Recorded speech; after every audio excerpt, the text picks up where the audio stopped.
Shalom Bapak Ibu yang terkasih, selamat malam. Salam jumpa kembali dengan Anda semua. Saya berharap bahwa Bapak Ibu yang mengikuti persekutuan doa ini semakin diberkati oleh Allah. Dalam kesehatan, sukacita, dijauhkan dari segala mara bahaya, dijauhkan dari segala penyakit, dan kita diberi rezeki yang berkecukupan oleh Tuhan. Sehingga di dalam hidup kita tidak memaki-maki dan menyalahkan Allah. Beberapa saya melihat di wajah yang hadir, begitu banyak oma-oma yang terlibat mengikuti persekutuan doa secara online. Oma, semoga apa yang saya paparkan bisa meneguhkan iman Oma di masa pandemi ini. Tema yang akan kita bahas, kita sama-sama renungkan adalah bagaimana kita punya rasa cukup dalam hidup kita. Jadi mengenal rasa cukup, saya mengambil kutipan kitab suci dari surat Rasul Paulus yang pertama kepada Timotius bab 6 ayat 8 sampai dengan ayat 22b sampai dengan 10, tapi nanti saya rangkai beberapa poin. Judulnya apa? Asal ada makanan dan pakaian cukuplah. Jadi nanti saya akan mencoba melihat bagaimana kita menjadi manusia yang berjiwa miskin di hadapan Tuhan. Jadi kita melihat dulu pertama kali apa maksud dari bacaan dari surat Rasul Paulus kepada jemaat di Timotius. Paulus mau mengajarkan apa tentang sikap kita terhadap kekayaan, terhadap materi, terhadap rezeki. Jadi memang tidak mudah ya orang itu bisa berkata cukup. Kita selalu mengatakan, wah kurang Romo, kurang. Gitu ya. Kita mau diberi berapapun kurang. Maka dalam doa Bapa kami, berilah kami rezeki pada hari ini. Rezeki kispiro. Itu ya. Mungkin bagi orang yang sederhana, 1.000 rezeki, matur nuwun, syukur. Tapi bagi orang yang sudah terbiasa berkelebihan, 1.000, alah, mengkanggo kentut gitu ya. Itu kecil sekali gitu ya. Jadi harus besar sekali baru melihat bahwa itu rezeki, bahwa itu berkat. Maka saya akan di sesi pertama, bukan sesi pertama, di awal-awal ini saya akan memperlihatkan bacaannya supaya para oma yang hadir di sini tidak sibuk membuka kitab suci. Inilah surat yang akan saya coba paparkan kepada Bapak Ibu sekalian. 1 Timotius bab 6 ayat 2b sampai 10. Ajarkanlah dan nasihatkanlah semuanya ini. Jika seorang mengajarkan ajaran lain dan tidak menurut perkataan sehat, yaitu perkataan Tuhan kita Yesus Kristus, dan tidak menurut ajaran yang sesuai dengan ibadah kita, ia adalah seorang yang berlagak tahu, padahal tidak tahu apa-apa. Penyakitnya ialah mencari-cari soal dan bersilat kata, yang menyebabkan dengki, cedera, fitnah, curiga, percekcokan antara orang-orang yang tidak lagi berpikiran sehat dan yang kehilangan kebenaran, yang mengira ibadah itu adalah suatu sumber keuntungan. Ayat 6. Memang ibadah itu kalau disertai rasa cukup memberi keuntungan besar. Sebab kita tidak membawa sesuatu apa ke dalam dunia, dan kita pun tidak dapat membawa apa-apa keluar dunia ini, maksud Paulus. Asal ada makanan dan pakaian cukuplah. Tetapi Ungaja mereka yang saya terjatuh ke dalam pencobaan, ke dalam jerat, dan ke dalam berbagai-bagai nafsu yang hampa dan yang mencelakakan, yang menenggelamkan manusia ke dalam keruntuhan dan kebinasaan. Karena akar segala kejahatan ialah cinta uang. Sebab oleh memburu uanglah beberapa orang telah menyimpang dari iman dan menyiksa dirinya dengan berbagai-bagai duka. Demikianlah sabda Tuhan. Syukur kepada Allah.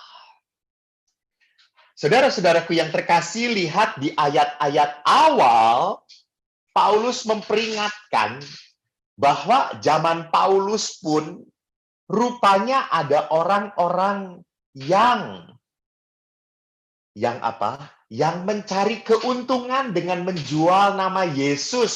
Nah, itu. Yang mencari keuntungan dengan menjual nama Yesus. Dalam nama Yesus kamu harus persembahkan hasil jerih payahmu. Dan itu semua mereka dapatkan bukan untuk mengembangkan penginjilan, bukan untuk semakin mendukung pewartaan dan pelayanan, tapi untuk apa? Keuntungannya sendiri. Lihat, yang mengira ibadah itu adalah sumber keuntungan. Jadi hati-hati. Kan kita harus mengerti dan sadar sekali, harus mengerti dan sadar bahwa pelayanan itu tidak cari untung. Yang ada pelayanan itu seringnya buntung. Apa maksudnya? Pelayanan itu seringnya menuntut sebuah pengorbanan. Jadi kalau Anda dalam pelayanan senang, wah saya senang melayani Romo, saya senang sekali. Hati-hati, hati-hati, gitu ya. Karena pelayanan itu sekali lagi kualitasnya dilihat dari seberapa banyak dia berkorban. Jadi artinya apa? Dia melakukan sesuatu yang tidak menyenangkan dirinya. Justru yang membuat berkat dan kesenangan bagi orang lain. Jadi seringkali dalam pelayanan tidak hanya mengorbankan waktu, pikiran, tenaga, tapi kadang-kadang kita pun harus memberikan dana kita. Dana kita. Untuk latihan, puji-pujian lah, untuk nyamilannya, makanan kecilnya lah. Jadi di situ lihat bahwa pelayanan menjadi sesuatu yang berbahaya kalau di dalam pelayanan itu motif orang itu mencari keuntungan. Tidak jarang kalau saya melihat anak-anak muda juga ikut pelayanan di gereja, motifnya apa? Bukan semata-mata pelayanan, tapi cari jodoh. Romo ngapain lah di rumah nganggur gitu ya? Ya sudahlah, lebih baik pelayanan saja. Siapa tahu dapat jodohnya gitu. Saya tidak mengatakan itu salah, tidak mengatakan loh ya. Saya tidak mengatakan itu tidak benar, tidak. Saya tidak mengatakan bahwa apakah kalau pelayanan seperti harus diberhentikan, Romo? Jangan. Lebih baik dia melakukan hal yang baik walaupun motivasinya belum benar gitu ya. Jadi harus diperbaiki motivasinya. Jangan dikatakan kamu datang ke tim puji-pujian karena kamu naksir pemain organisnya ya. Oh ya, jangan kayak gitu. Itu namanya dalam pelayanan tidak bisa saling melukai. Nah, sekarang kalau kita kembalikan apa yang dikatakan oleh Paulus. Rupanya Paulus itu mau mengingatkan umatnya. Apa yang diingatkan oleh Paulus? Jadi, kita lihat bahwa Paulus itu mau mengingatkan pertama, bahwa Paulus berkata, suatu saat, saya senang menulis supaya Anda langsung mengerti apa yang kita miliki, yang kita punya, akan lenyap. Lihat saja di ayat 7. Sebab kita tidak membawa sesuatu apa ke dalam dunia. Dan kita tidak membawa apa-apa keluar. Jadi lihat di situ bahwa Paulus mengingatkan apa yang kita punya di dunia ini suatu saat akan lenyap. Saya share screen ini. Suatu saat kita akan lenyap. Jadi ingat, apapun, hidup ini ada keterbatasannya. Kesehatan akan lenyap. Kemudahan akan lenyap. Bisa ini, bisa pelayanan, pergi ke sana kemari, akan lenyap. Betul. Kemampuan-kemampuan apapun makin lama makin menghilang dari hidup kita. Jadi jangan pernah lupa, hidup itu lama-lama tidak mengumpulkan. Hidup itu lama-lama harus berani melepaskan, memberikan. Waktu kecil kita banyak ngumpulin, ini wekku, iku wekku, ikan aku, ini untuk aku semuanya. Itu waktu kita kecil. Tapi setelah kita bertumbuh, Paulus mengingatkan, suatu saat apa yang kita miliki akan lenyap dalam kehidupan. Yang kedua, Paulus mau mengajarkan, kita harus belajar puas atas apa yang kita miliki. Lihat di ayat 6. Ayat 6, lihat. Memang ibadah itu kalau disertai rasa cukup memberi keuntungan besar.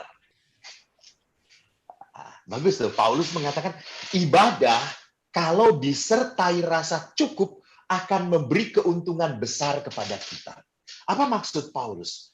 Ingat, jangan pernah lupa, kita setiap minggu, harus setiap hari pun boleh, kita melakukan ekaristi. Jadi Paulus ini merefer ibadah itu tentunya bukan kepada ibadat sabda, ibadat ini, tentunya kepada ekaristi. Dan ekaristi itu dari dua kata eukaristeo. Eu baik, karisteo mengucap. Jadi ekaristi itu adalah apa? Syukur. Ucapan syukur. Jadi ekaristi sungguh menjadi sebuah perjumpaan manusia dengan berkat Allah kalau manusia datang ke ekaristi dengan rasa cukup. Jadi bukan sebaliknya, orang datang ke perayaan ekaristi dengan rasa ingin supaya semua permohonannya dikabulkan Tuhan. Maka Bapak Ibu ingat nggak, misa yang paling laku adalah misa apa? Novena. Laku banget gitu ya. Kalau mau cari dana, buatlah misa novena. Wah, laku, orang-orang akan datang. Satu orang 2 folio permohonannya. Dan ini sudah diingatkan oleh Paulus bahwa orang itu harus sadar, belajar puas, berterima kasih dengan apa yang kita miliki. Ini yang kedua. Yang ketiga, Paulus mau mengajarkan apa? Dengan yang ketiga, Paulus mau mengingatkan, waspadalah. Waspadalah dengan keinginan yang tidak teratur. Keinginan tidak teratur ada di ayat berapa? 9. Tetapi mereka yang ingin kaya terjatuh ke dalam pencobaan, ke dalam jerat, dan ke dalam berbagai nafsu yang hampa, mencelakakan dan menenggelamkan manusia ke dalam keruntuhan dan kebinasaan. Jadi Paulus, saudara-saudaraku, mengatakan hati-hatilah. Karena kalau kita mengikuti apa yang menjadi keinginan kita untuk lebih, kita tidak akan pernah bisa bersyukur. Tidak bisa. Karena kita tidak pernah puas. Jadi orang yang selalu ingin lebih, itu tandanya orang yang tidak pernah bisa puas, tidak bisa berkata cukup, dan tentunya tidak bisa mensyukuri apa yang dimiliki. Karena dia belum melihat bahwa apa yang dia miliki itu adalah hal yang sesuai dengan keinginan dia. Di sini letaknya mengapa Paulus mengingatkan keinginan manusia tidak pernah bisa dikontrol. Siapa yang bisa mengontrol diri kita? Jadi Paulus mau mengingatkan kita yang harus mengontrol keinginan kita. Bukan keinginan itu yang mengontrol kita. Jadi di situ pun sama. Disinilah menariknya saya sebagai imam. Imam biarawan itu mengucapkan kaul kemiskinan dan kaul ketaatan. Ketaatan, jadi kita taat pada hati nurani kita. Kita taat pada kehendak Allah. Bukan mentaati pada keinginan dirinya sendiri. Dan maaf, bukan berarti ketaatan itu hanya ada di dalam kaum biarawan. Tidak. Di dalam hidup berkeluarga pun harus ada ketaatan. Ketaatan pada apa? Janji perkawinan Anda. Jadi kita berjanji untuk setia dalam untung dan malang, sehat dan sakit. Sampai maut memisahkan kita. Jadi dalam janji perkawinan saya mau membaktikan hidup saya kepadamu. Jadi ini ketaatan. Jadi hati-hatilah kalau di dalam hidup bersama orang lain, di dalam hidup kita selalu ingin punya yang lebih. Dan kalau kita ikuti merusak relasi saya dengan diri saya, dan juga terutama merusak relasi saya dengan Tuhan dan sesama kita. Mungkin ada orang yang mengatakan, aduh Romo, kalau istri saya ya lebih cantik, pasti saya akan lebih semangat kerjanya Romo. Itu kata-kata seorang kampret namanya. Gitu ya. Jadi itu kata-kata seorang pengkhianat. Itu kata-kata seseorang yang mau cari enaknya sendiri. Seolah-olah dia itu akan menjadi lebih baik kalau mendapatkan sesuatu yang dia inginkan. Omong kosong. Jadi saya kemarin juga saya pun memberikan webinar tentang kebahagiaan. Jangan pernah berpikir bahwa kalau saya mendapatkan rezeki makin banyak, saya akan memberikan berkat kepada gereja makin banyak.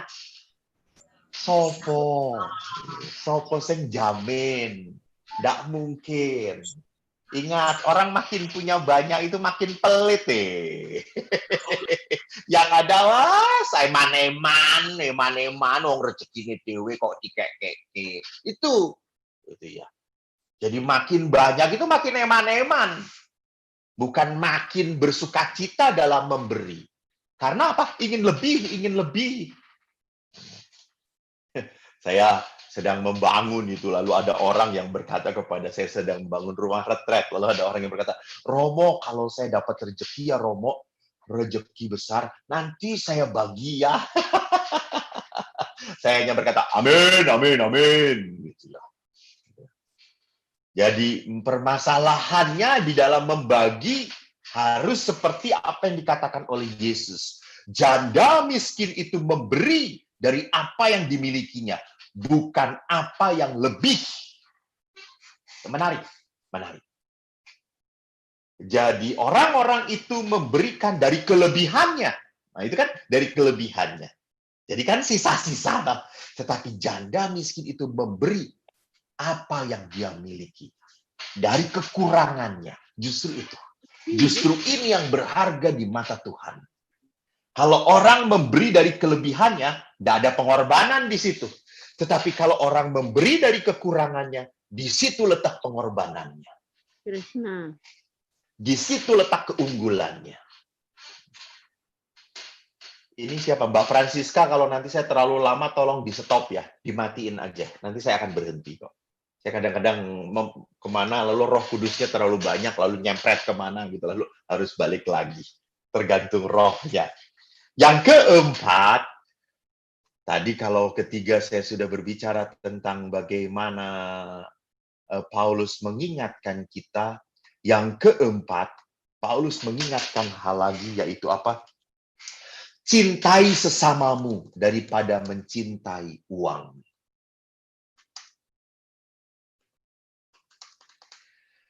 Jadi Paulus mengingatkan yang akan menyelamatkan kita itu adalah sesama kita, bukan uang kita. Lihat di ayat 11.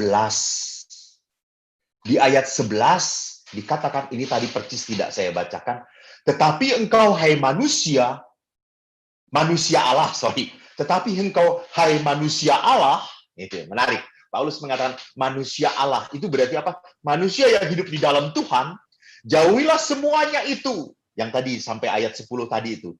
Kejarlah keadilan, ibadah, kesetiaan, kasih, kesabaran, dan kelembutan. Jadi Paulus kan tadi memperlihatkan di ayat 10 itu adalah apa? Akar segala kejahatan ialah cinta uang. Cinta uang. Maka Paulus mengingatkan kita harus lebih mencintai sesama daripada uang. Maka Paulus lebih menekankan kasih. Paulus lebih menekankan sukacita. Paulus lebih menekankan kesabaran, kelembutan. Poin yang kelima yang ingin diajarkan oleh Paulus adalah apa? Lihatlah karya Allah. Daripada terfokus kepada materi, apa yang kita miliki. Lihat di ayat 11. Jadi kita diajak oleh Paulus untuk lebih melihat apa? Mujizat-mujizat Tuhan dalam kehidupan kita. Daripada kita meributkan bahwa kita sudah punya apa ya sekarang. Tapi lihatlah betapa banyak Tuhan telah memberkati kita.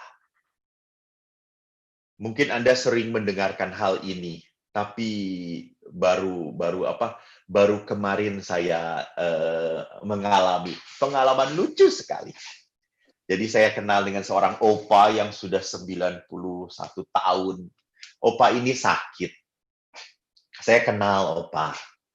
Lalu saya ngomong kepada anak cucunya, saya mau datang, saya mau mendoakan. Oh Romo, terima kasih. Diberitahulah pada opa ini. Romo mau datang, mau mendoakan. Pada saat hari H-nya, lucu opanya ini kan, saya janjinya sore, jam 7. Lalu dari pagi itu opa sudah tanya kepada cucunya, mana Romonya, saya ingin didoakan Romo, saya ingin didoakan Romo supaya cepat mati, saya cepat mati saja. Saya udah capek, saya enggak mau apa-apa lagi, sudah cukup, saya mati aja dipanggil Tuhan, cepat-cepat. Saya udah nggak tahan menderita. Lalu si cucunya ini lucu, jangan Kong, jangan mati dulu Kong. Aku kan mau kawin Kong, aku kan mau menikah, aku ingin ditungguin oleh Kong. Kong jangan dulu mati dong Kong.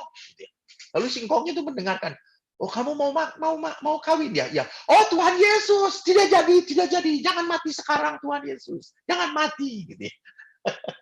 Jadi apa yang saya mau perlihatkan di saat kehidupan itu melihat berkat. Bahwa masih ada orang yang mencintai saya. Bahwa masih ada orang yang mengasihi saya. Hidup saya berarti. Jadi di situ letaknya Paulus memperlihatkan kita harus lebih banyak melihat berkat Tuhan. Daripada apa yang kita miliki. Jadi Paulus lebih mengajak kita untuk semakin peka kepada kehadiran Allah, kasih Allah, dalam hidup kita. Dan tidak sempit, kasih Allah itu tidak sempit hanya dalam pemberian-pemberian berkat atau rejeki. Bukan cuma itu. Rejeki, saya itu selalu ingat pada saat di rumah retret. Kalau mau makan, saya selalu ngajak anak-anak SD itu. Ayo berdoa, nak, berdoa, bersyukur. Lalu anak-anak itu ngelihat makanan retretnya itu cuma tempe. Lalu anak itu protes, tempe aja bersyukur, kata anak-anak. Kurang ajar, kata saya itu. Nah, makan itu harus bersyukur. Lalu namanya anak tuh kalau dijelaskan langsung protes. Emang kenapa harus bersyukur, Romo? Bersyukur, lihat. Ada orang mau makan, tapi tidak ada yang dimakannya. Dia mau makan, tapi tidak ada yang dimakannya. Padahal dia bisa makan. Dia mau makan, dia bisa makan, tapi tidak ada yang dimakannya, nggak bisa makan. Akhirnya, siapa? Orang miskin. Ada orang yang mau makan, ada yang dimakan, tapi tidak bisa makannya. Siapa? Orang sakit. Karena orang sakit itu mau makan, lapar kok. Ada makanannya, disediakan, tapi dia tidak bisa makan.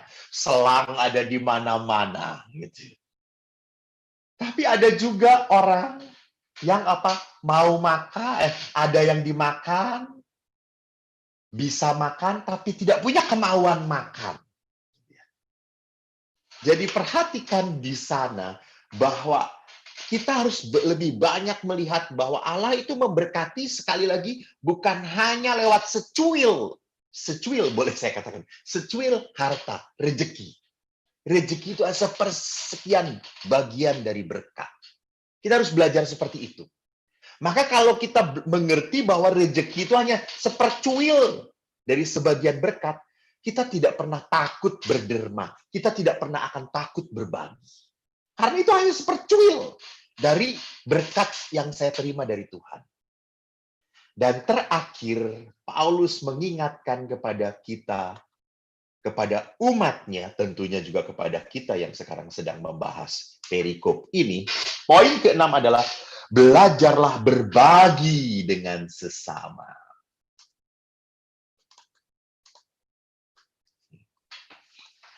Ini muncul di ayat 18. Sebetulnya kan perikop ini dipotong. Jadi perikop itu yang begitu panjang dipotong-potong supaya temanya semakin jelas. Kalau tadi tema di ayat 2b sampai dengan 10 temanya mengenai penyakit bersilat kata dan mengenai cinta uang. Sedangkan ayat 10 sampai 21 adalah pesan penutup. Jadi ini adalah pesan penutup Paulus yang pertama kepada Timotius, mengatakan bahwa peringatkanlah agar mereka itu berbuat baik, menjadi kaya dalam kebaikan dan suka memberi dan membagi. Jadi Paulus memperlihatkan di sini sebagai pesan kepada umatnya untuk apa? Orang lebih mencintai sesama dan berani berbagi kepada orang lain, kepada yang lainnya. Di situ Paulus memperlihatkan ini pentingnya sebuah komunitas. Komunitas itu hanya hidup dalam dalam semangat berbagi. Nah, sekarang saya mau meloncati tema ini dalam artian kalau kita sudah menapaki bacaan Paulus tentang bagaimana sikap kita terhadap rejeki, saya sekarang tertarik untuk mengajak Anda melihat bagaimana manusia berjiwa miskin di hadapan Tuhan. Jadi, menjadi orang yang punya jiwa miskin itu tidak perlu miskin. Jadi sekali lagi ya, jadi orang yang berjiwa miskin di hadapan Tuhan itu tidak perlu miskin. Berarti itu apa artinya? Belum tentu orang miskin punya jiwa miskin. Dan nanti saya perlihatkan apa artinya orang yang punya jiwa miskin. Jadi saya akan merunut pandangan kemiskinan dan kekayaan di dalam perjanjian lama. Saya tidak kasih tag, Anda mendengarkan saja. Oma mendengarkan saja. Kalau Oma capek, tiduran nggak apa-apa, Oma. Minum dulu, buat super mie dulu, Oma, biar tenang. Sambil makan-makan, gitu. Keluarkan bekalnya, keluarkan. Kalau perlu kirim ke romonya di Jakarta. Pakai paket. Jadi, dalam perjanjian lama, kemiskinan dan kekayaan dipandang seperti apa. Jadi kekayaan dalam perjanjian lama. Sekali lagi, saudara-saudara, dalam perjanjian lama. Dalam perjanjian lama, kekayaan itu dipandang sebagai tanda keistimewaan. Berkat Tuhan. Jadi, dalam perjanjian lama, kalau orang diberkati itu, orang itu berarti kaya. Kaya itu berarti apa? Diberkati. Maka Abraham, lihat, diberkati. Musa, diberkati. Daud, Salomo, raja-raja yang diberkati oleh Tuhan. Itu bukti, jadi berkat kekayaan, itu bukti bahwa Yahweh berkenan kepada mereka. Yahweh sayang kepada mereka. Maka lawannya, kemiskinan, itu dianggap sebagai kutukan. Kemiskinan dianggap sebagai hukuman. Karena tingkah laku yang salah. Jadi, ini akibat dosa. Jadi, orang miskin itu karena berdosa. Entah berdosa karena malas, entah karena dia kurang berusaha. Jadi, dilihat sekali hitam putihnya, berkat dan kutuknya, antara kekayaan dan kemiskinan. Ini dalam perjanjian lama ya, sekali lagi. Di dalam kisah Ayub, mulai ada perubahan. Di dalam kisah Ayub, kemiskinan rupanya terjadi bukan hanya karena dosa, tapi kemiskinan pun terjadi karena akibat kejahatan orang lain. Jadi semenjak Ayub sampai ke depan, banyak sekali nabi-nabi dalam perjanjian lama yang mengecam orang kaya. Mengapa orang kaya itu dulu diberkati, sekarang orang kaya dikecam karena apa? Karena orang kaya ini menyebabkan orang lain jadi miskin. Jadi lihat di sini ada perubahan pola pikir bahwa kekayaan itu tidak semata-mata berkat Allah. Bisa jadi orang ini menjadi kaya karena memeras orang yang tidak tahu. Maka ini dikecam oleh para nabi. Dari situasi ini ada dua model kemiskinan. Jadi dari situasi masyarakat yang seperti ini, muncullah sejak perjanjian lama, ada dua model orang miskin. Pertama, orang miskin yang memang hidup miskin, yang penuh kepahitan, tetapi kemiskinan itu tidak hanya disertai oleh situasi yang miskin, tidak punya apa-apa, tapi disertai juga dengan rasa kepahitan, putus asa, berontak, sinis, serakah. Mereka merasa tidak punya masa depan, macet, dan buntu dalam hidupnya. Jadi inilah yang dikatakan orang miskin yang tidak mempunyai semangat miskin. Jadi kan tadi saya mau berbicara tentang manusia berjiwa miskin di hadapan Allah. Jadi orang miskin ini tidak miskin di hadapan Allah. Dia marah.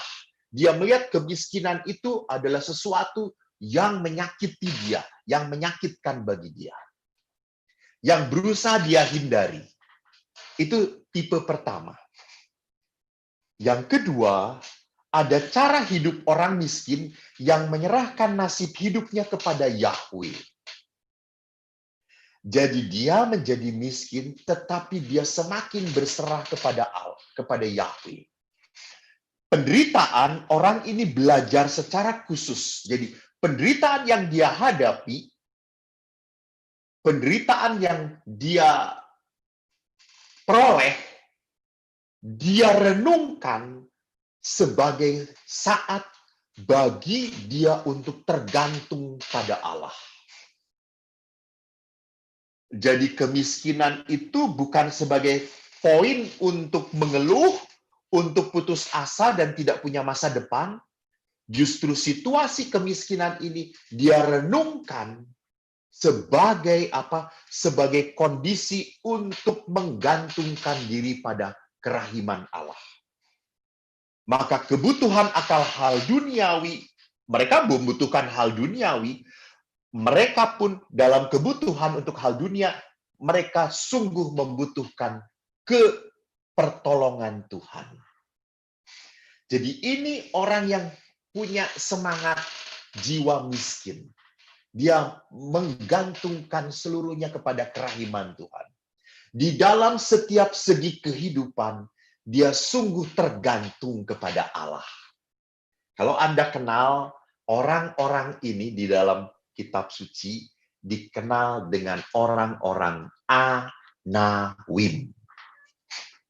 Jadi Anawim itu artinya apa? Orang miskin di hadapan Yahweh. Kalau Anda tahu, Maria, Yosef adalah orang-orang Anawim. Orang-orang yang miskin dan hidupnya sungguh tergantung pada Allah. Saya ingat sebuah pujian. Bagaimana pujian itu memperlihatkan kemiskinan. Jadi sikap berjiwa miskin di hadapan Tuhan. Pujian ini saya persembahkan untuk oma-oma. Bukan pujian ini saya persembahkan kepada oma-oma bukan supaya oma-oma semakin miskin, bukan ya. Pujian ini dipersembahkan kepada oma-oma supaya semakin berjiwa miskin, berjiwa tergantung pada Tuhan. Hanya dekat kasih-Mu Bapa, jiwaku pun tentram. Engkau menerima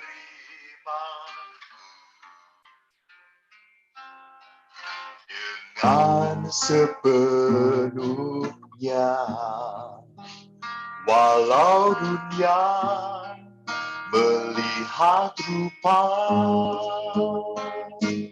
namun kau memandangku sampai ke dalaman hatiku.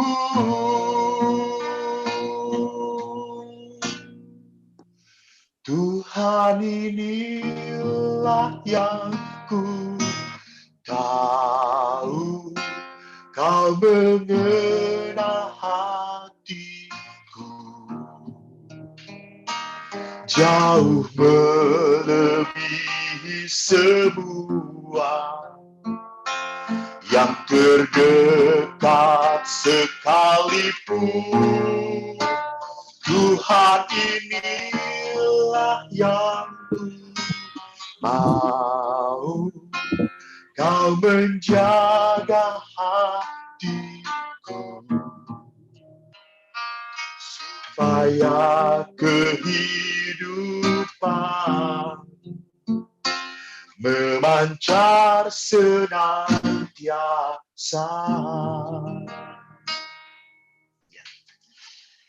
Hanya dekat kasih-Mu Bapa, jiwaku tentram.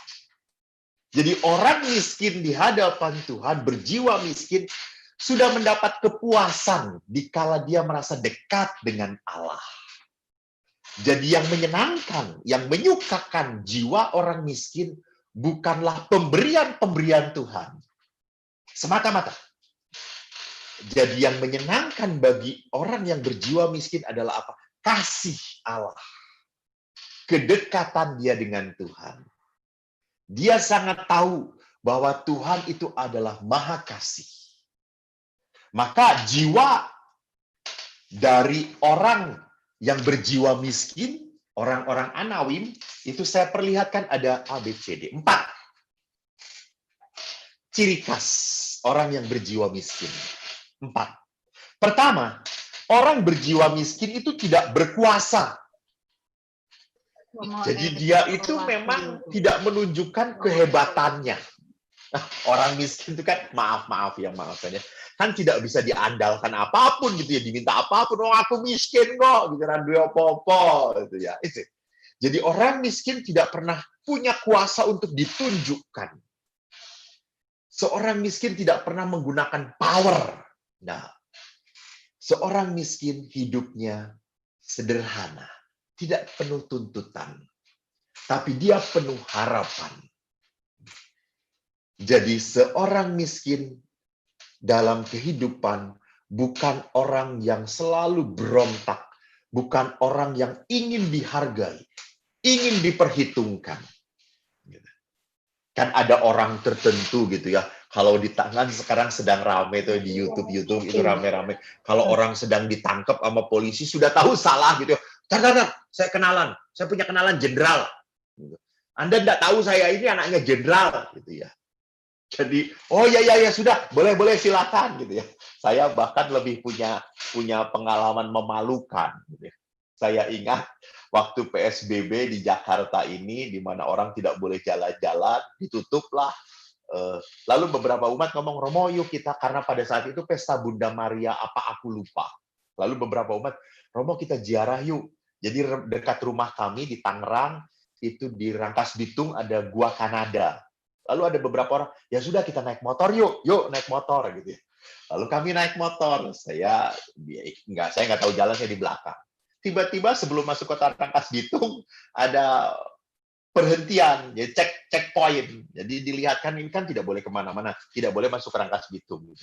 Kurang ajar pas checkpoint itu saya suruh di depan sama umat-umat saya, Romo di depan. Mereka berpikir Romo ini seperti Musa, pasti menyelamatkan umatnya. Lalu pada saat yang jaga itu saya nggak ngerti tentara gitu, mana Bapak KTP-nya gitu ya. Lalu saya lihat KTP, di KTP saya itu memang pekerjaan saya pastor gitu ya. Ini Bapak pendeta pemuka jemaat malah membawa umatnya jalan-jalan. Bagaimana mungkin ini pemuka jemaat tidak memberi contoh yang baik dan benar? Kembali lagi gitu ya. Lalu saya berkata, baik Pak, saya salah, saya mengaku salah, saya kembali Pak. Saya balik lagi. Yang lucu, umat-umat saya kurang ajar gitu. Lalu mereka mau, mana KTP Anda? Saya pengikut pendeta itu. Jadi saya malu, udah pastor masih nggak, memberi contoh yang tidak baik dan benar. Jadi apa yang saya mau perlihatkan, orang miskin tidak akan pernah menunjukkan bahwa gua kenal ini, gua tidak akan pernah menunjukkan kekuasaannya. Maka dia menjadi orang yang dalam tanda petik setia, gitu ya. Ya kalau harus ngantri, ya ngantri. Itu semangat miskin, gitu. Nggak perlu nyundul. Kalau harus tidak perlu nyogok, ya nggak perlu nyogok, gitu ya. Itu orang yang berjiwa miskin. Gitu. Jangan sedikit-sedikit gampar aja pakai duit, nanti juga beres urusan. Gitu ya. Jadi orang miskin tidak pernah mengandalkan apapun selain apa? Selain harapan yang terbaik. Kedua, orang miskin menghadapi sesamanya dengan hati terbuka. Jadi orang miskin kalau didatengin orang lain tidak pernah curiga. Ya pasti toh mau ngapain gitu ya, orang nggak akan pernah minta sumbangan kepada orang miskin gitu ya. Karena ada orang tertentu, baru saya ingat pernah telepon seorang bapak-bapak, dia bukan Katolik, lalu saya telepon mau mengucapkan terima kasih gitu ya gitu. Karena saya gaya bicaranya mungkin kayak orang bank gitu ya. Bapak, saya gitu langsung ditutup. Mungkin dia takut bahwa saya meminta sumbangan gitu kepada dia. Jadi lihat, orang miskin didatangin orang lain tidak pernah merasa orang lain itu sebagai ancaman. Maka orang miskin selalu terbuka kepada orang lain. Dia bersedia berbagi dirinya kepada orang lain. Orang miskin tidak pernah menghakimi, menuduh orang lain. Ini sekali lagi adalah orang yang berjiwa miskin ya. Saya mengatakan itu. Jadi, suku Anawim ini, orang-orang Anawim ini. Dia berani rela mendengarkan kecemasan, kekecewaan, keterbatasan, bahkan dia tetap mentolerir kesalahan orang lain.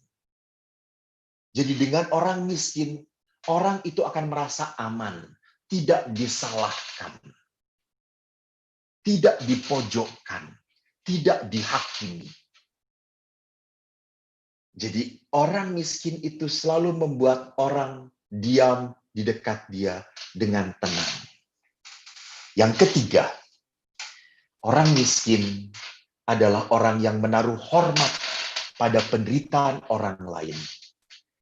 Dan dia menaruh hormat pada penderitaan orang lain, dan dia bukan tipe orang yang kikir, takut mengeluarkan uang. Ia tahu bagaimana melayani Tuhan. Mari kita lihat 1 Yohanes bab 3 ayat 17. 1 Yohanes bab 3 ayat 17. Barang siapa mempunyai harta duniawi dan melihat saudaranya menderita kekurangan, tetapi menutup pintu hatinya terhadap saudaranya itu, bagaimana kasih Allah dapat tetap di dalam dirinya? Jadi seorang yang berjiwa miskin adalah orang yang tadi hormat pada penderitaan orang lain. Dan dia tahu memuliakan Tuhan itu berarti apa? Membuat orang lain menjadi lebih baik. Pada saat ada orang yang membutuhkan, dia berikan. Istilah yang mudahnya adalah apa? Orang miskin, berjiwa miskin adalah orang yang mudah tergerak tangannya, kakinya.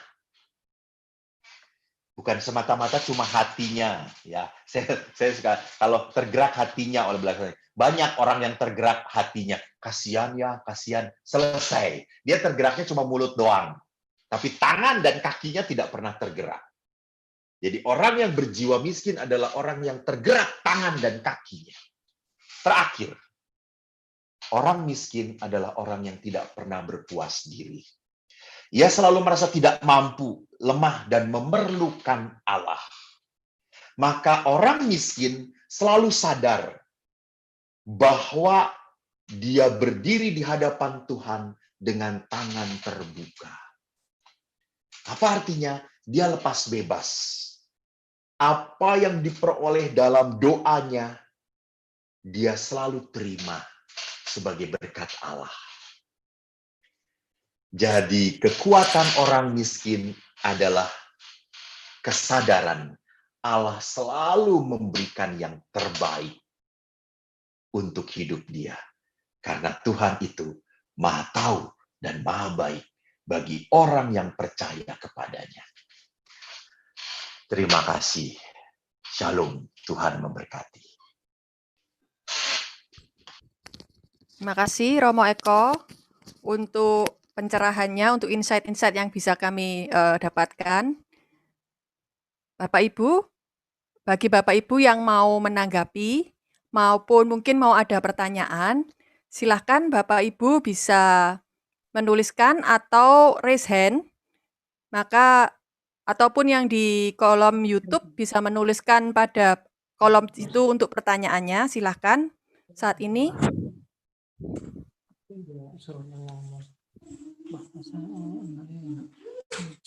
Tadi saya melihat Ibu Maria Puspita sempat raise hand.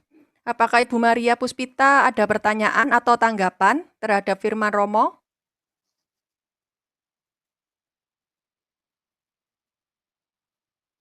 Oh, baik. Ini ada pertanyaan Romo. Saya bacakan atau Romo mau membaca?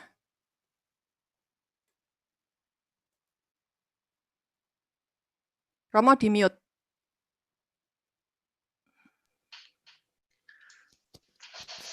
Baik, saya nggak mengerti ya persekutuan doa setelah online itu ada acara tanya jawab. Oh. Oh. Persekutuan doa kan nggak pernah ada tanya jawab kecuali pendalaman iman. Tapi kami ya sering tanya jawab Romo, maaf. Ya, oke. Jadi bagaimana caranya supaya lepas bebas ingin sukacita, tapi belum bisa. Romo, saya mau nanya, berkat itu kalau di perjanjian baru itu apa? Berkat itu kalau di perjanjian baru apa? Berkat ya pemberian dari Allah. Jadi berkat itu adalah apa yang manusia itu hidup seluruhnya dari berkat Allah, dari belas kasih Tuhan. Jadi kalau yang tadi saya katakan itu kan tentang kemiskinan dan kekayaan dalam perjanjian lama, dan akhirnya tidak berbunyi lagi setelah Ayub, karena di dalam kisah Ayub dijelaskan bahwa mulai dari situ banyak sekali kekayaan itu didapatkan dari memiskinkan orang lain. Jadi sekarang pun di dalam perjanjian baru tidak identik bahwa orang itu kaya berarti diberkati Tuhan. Dan kalau orang yang tidak punya apa-apa, tidak diberkati Tuhan. Nah, jadi berkat, blessing itu apa artinya? Gift, pemberian dari Tuhan. Jadi kalau kita mau lihat apa itu berkat di dalam perjanjian lama, kehidupan kita. Bahwa kita hidup itu adalah berkat yang paling pertama dan utama dari Tuhan. Anda punya apapun, kalau Anda tidak hidup, Anda ada gunanya. Jadi berkat pertama dan utama di dalam diri kita adalah kehidupan dari Allah. Lalu yang kedua tadi, bagaimana caranya supaya lepas bebas? Ingin sukacita tapi belum bisa. Menarik ini. Ibu apa bapak? Dia Nur bertanya, bagaimana supaya lepas bebas? Mbak, ibu, bapak, lepas bebas itu keutamaan. Artinya keutamaan apa? Harus latihan. Jadi tidak bisa otomatis kita menjadi orang yang mudah melepaskan. Kita harus latihan. Latihannya dari hal-hal kecil. Sama toh, kita mau latihan lompat tinggi juga kan nggak langsung lompat 2 meter, 3 meter, enggak toh, 10 cm, 20, 30, 40, 50, 60 cm. Lama-lama naik lagi. Sama. Jadi dalam hidup rohani pun, kita harus belajar untuk melepaskan hal-hal kecil. Contoh misalnya, ini jatahku, iki weku. Tapi pada saat saya melihat ada orang yang kok ngelihatin lalu mau, ya saya bagikan. Kamu silakan ambil untuk kamu. Kamu juga boleh menikmati. Walaupun saya tidak kenyang dengan satu, tetapi saya sukacita dengan setengah, dan orang lain pun ikut bersukacita, itu lepas bebas. Jadi lepas bebas itu harus belajar dari hal kecil, melepaskan hak saya untuk menyenangkan sesama. Jadi, kalau dikatakan pastor tadi berat, ya memang berat gitu ya. Nggak ada keutamaan itu yang bisa dilakukan dengan tidak berat. Betul, berat hati. Maka saya harus melakukannya apa? Menyangkal diri. Ya, ini benar bahasa Yesus. Yesus itu kan jelas sekali. Kalau kau mau mengikuti aku, kau harus menyangkal diri, memikul salib, dan mengikuti aku. Menyangkal diri. Jadi memang lepas bebas itu adalah keutamaan dalam menjadi pengikut Yesus. Menyangkal diri. Itu terjawab ya, semoga. Izin bertanya, bagaimana cara menjadi sosok orang yang berjiwa miskin tanpa harus tertindas? Karena realitas saat ini banyak yang justru memanfaatkan kebaikan dari orang lain. Memanfaatkan kebaikan dari orang lain. Aku enggak jelas ini, aku enggak ngerti pertanyaannya ini. Bagaimana menjadi sosok orang yang berjiwa miskin tanpa harus tertindas saja ya, gitu ya. Jadi mungkin karena banyak membantu, kemudian dimanfaatkan oleh orang lain seperti itu, Romo. Jadi kebaikannya dimanfaatkan oleh orang lain, gitu ya. Betul, iya. Ya betul, benar-benar sekali. Memang seringkali kita berhadapan dengan orang yang kurang ajar, yang memanfaatkan kebaikan orang lain. Kita harus tahu. Jadi pada saat kita dimanfaatkan, kita harus menunjukkan siapa diri kita. Kita harus membatasi. Enggak. Kita harus tegas. Kalau sadar bahwa itu dimanfaatkan. Maka memang disitulah perlunya pembedaan roh. Gitu ya. Mana roh yang menghancurkan saya, dan mana roh yang menyucikan saya. Dan ini harus kita harus punya kepekaan. Dan itu diasah lewat apa? Lewat doa, lewat doa. Membedakan roh itu lewat hidup doa. Jadi kalau kita tahu bahwa orang ini mau memanfaatkan kita, maka kita harus menolak dengan tegas. Jadi jangan sampai kita baik. Jadi sekali lagi kebaikan itu baru bermanfaat kalau menolong orang itu. Jadi kebaikan tidak pernah bermanfaat kalau membuat orang itu tergantung pada saya. Tolong perhatikan itu. Jadi kalau menolong orang itu dan membuat orang itu tergantung pada saya, itu nggak benar, itu bukan pertolongan lagi. Jadi menolong itu membuat dia menjadi berdaya, bukan menjadi tanpa daya, gitu ya. Jadi kan kalau dia ditolong itu supaya lebih mudah bangkit, nah itu kan. Jadi seperti Simon dari Kirene, kan istilahnya kalau dalam penyaliban itu seperti Simon dari Kirene. Meringankan beban Yesus. Sama, jadi dalam menolong pun kita meringankan beban dia. Dan salib itu harus tetap dia pikul. Simon dari Kirene pun tidak terus akhirnya menggantikan Yesus. Tidak. Yesus yang akhirnya menuntaskan penyaliban itu. Sama dengan menolong orang lain. Bapak Ibu, kalau tidak lengkap pertanyaan saya dan Anda tidak setuju, silakan Anda bersharing juga ya. Jadi maaf sekali, mohon maaf. Jawaban saya tentunya dalam keterbatasan. Gitu ya.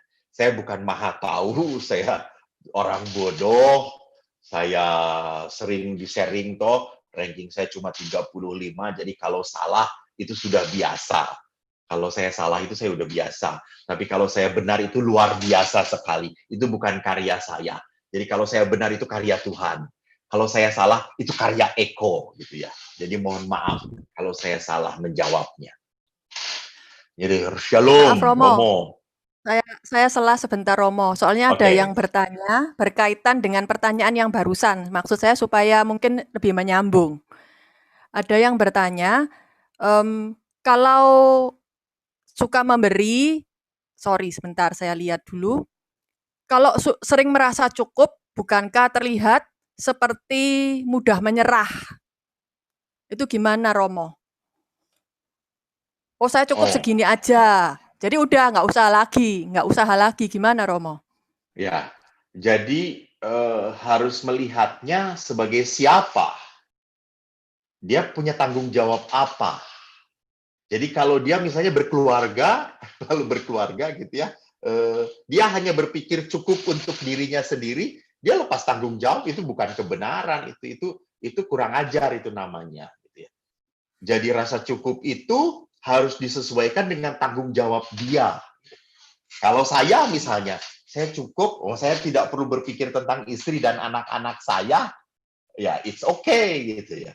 Jadi saya tidak perlu punya tabungan, tidak perlu, dan memang tidak perlu, boleh gitu ya. Tidak perlu saya punya asuransi, tidak perlu.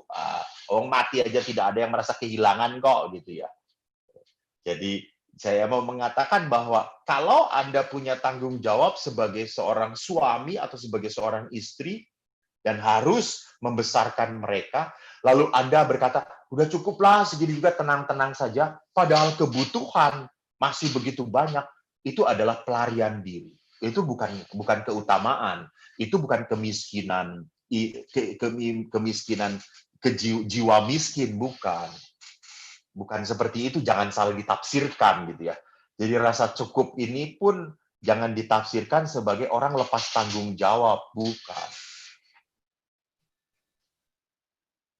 Baik, semoga menjawab. Bapak Ibu, untuk pertanyaan mungkin harap disesuaikan dengan tema hari ini, yaitu mengenal rasa cukup. Silakan Romo. Menarik sekali yang ini. Kita tahu ada saudara tamak harta warisan. Apakah boleh kita menyindir secara halus? Bagus ya. Memang saya itu sangat sangat prihatin. Prihatinnya apa? Keluarga itu selalu pecah. persaudaraannya banyak sekali terjadi karena harta warisan. Usaha orang tua. Setelah dipegang oleh anaknya, bukan malah tambah maju. Beberapa ya, saya mengatakan tidak semua. Sekali lagi beberapa malah hancur. Karena yang satu mau ke sini, yang anak yang itu mau ke sana.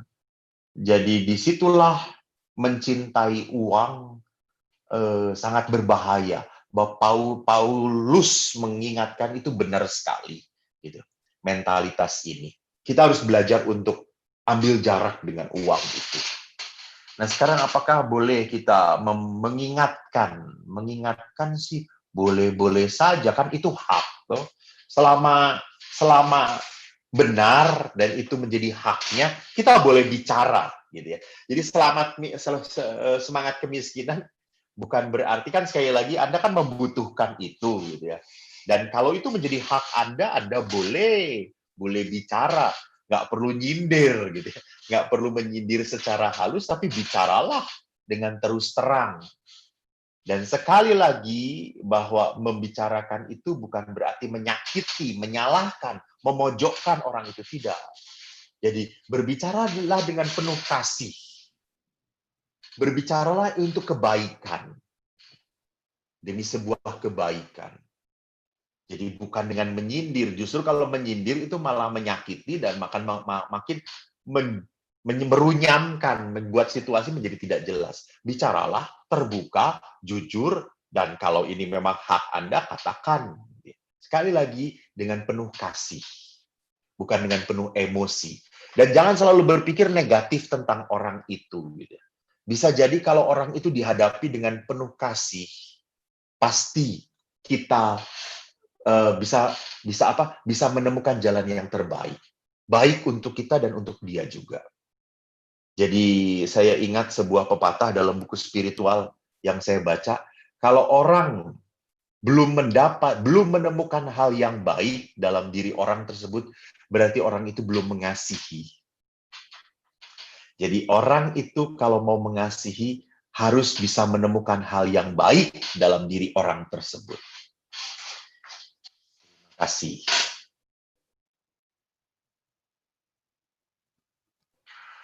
Dalam dunia bisnis kita diajarkan untuk bermimpi besar, tapi itu berlawanan dengan yang diajarkan Romo Eko.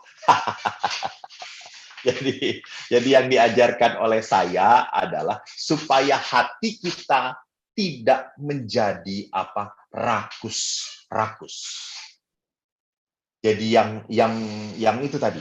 Jadi bukan berarti kita tidak boleh dalam bisnis bermimpi besar. Ya silahkan saja, boleh saja gitu.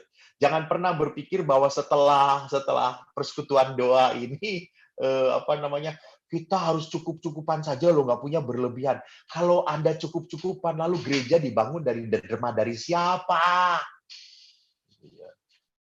Jadi kan Tuhan itu memberikan berkat pada kita untuk apa? Untuk berani saling membagikan. Harus ada orang kaya. Ya, harus ada. Supaya dia bisa berbagi kasih kepada orang-orang yang tidak mampu. Harus ada orang berlebih. Ya, betul. Jangan lupa, Yesus baca dalam kitab suci. Yesus dilayani oleh beberapa wanita. Dan mereka melayani dalam kitab suci. Aku lupa ayatnya berapa. Aku tidak hafal. Bodoh. Dikatakan mereka melayani Yesus dengan harta mereka. Jelas. Jadi menjadi kaya itu boleh, halal. Yang tidak boleh itu adalah apa? Kita menjadi rakus. Kita menjadi pelit. Kita mencintai uang. Tapi kalau Anda menjadi hebat, kaya raya, dan Anda menjadi pembagi berkat, haleluya. Jangan lupa nyumbang Romo Eko. Amin. Banyak Romo, untuk jawabnya sekedar menambah sedikit. Oh ini sih. Oh Mbak Elvin ini mau ngomong hal yang dia ketahui. Ya. Bagaimana gereja Katolik memandang perpuluhan? Jadi ini menarik ya. Bagaimana gereja Katolik memandang perpuluhan? Bapak, Ibu, ada orang Katolik ya, ada orang yang menjadi Katolik dari gereja lain. Dan dia masih perpuluhan. Lalu dia ngomong, "Pastor, boleh atau tidak?" Ya boleh aja, silahkan gitu ya. Tidak dilarang. Jadi apa namanya? Saya tidak terlalu menyiapkan kutipan-kutipan kitab sucinya karena saya tidak berpikir bahwa akan ada pertanyaan jawaban begini. Jadi tentang perpuluhan.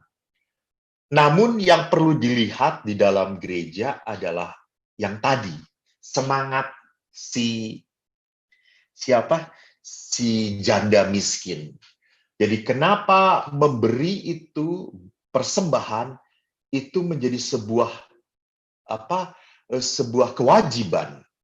Karena kalau kita masuk ke dalam masa prapaskah itu kan kebaikan salah satunya dengan berpuasa, lalu berpantang, dan bersedekah, gitu ya. Jadi kita memberikan aksi puasa pembangunan, berbagi kepada orang lain.